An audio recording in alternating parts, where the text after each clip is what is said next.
Storms and tornadoes suddenly tore through the United States, causing many casualties. Severe storms that tore through central Tennessee on Saturday killed 6 people and sent about 24 to the hospital as homes and businesses were damaged in multiple cities.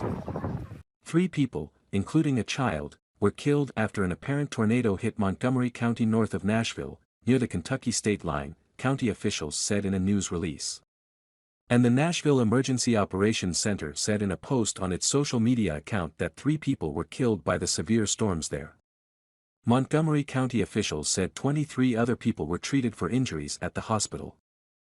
Photos posted on social media by the Clarksville Fire Department showed damaged homes with debris scattered on lawns, a pickup truck flipped onto its side on the highway and insulation torn off ripped off the walls of the building. This is devastating news and our hearts break for the families of those who have lost loved ones, Clarksville Mayor Joe Pitts said in a statement. The city is ready to help them in their time of grief.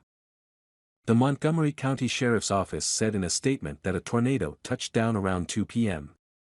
A shelter has been set up at a local high school. Residents are asked to stay home while first responders assess the situation. In a press conference shared on social media, Pitts said there was extensive damage.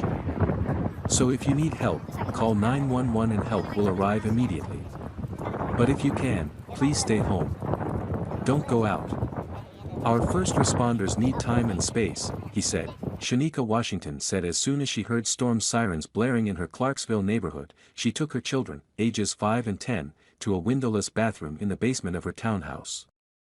The lights were flashing so I knew it was somewhere nearby, she said.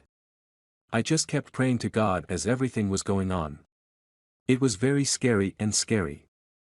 During those agonizing 20 minutes in the bathroom, Washington stood by his children like a protective shield. The back door must have opened and you just heard the loud wind, she said.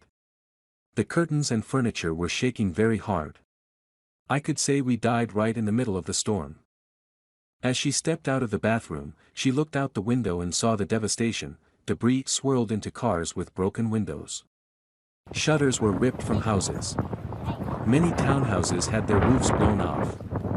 Backyard air conditioners and ovens were thrown away like toys, and wooden partitions between townhouses were missing, because there was a power outage in the area. Washington took the children back to the hotel for the night. I'm still a little groggy so I probably won't get much sleep tonight, Washington said. I'm still trying to process it all. Allie Phillips, who lives in Clarksville, said she was having lunch when she received reports of a tornado rapidly approaching her neighborhood. It was painful watching the live broadcast and not knowing if my home was still there, she said.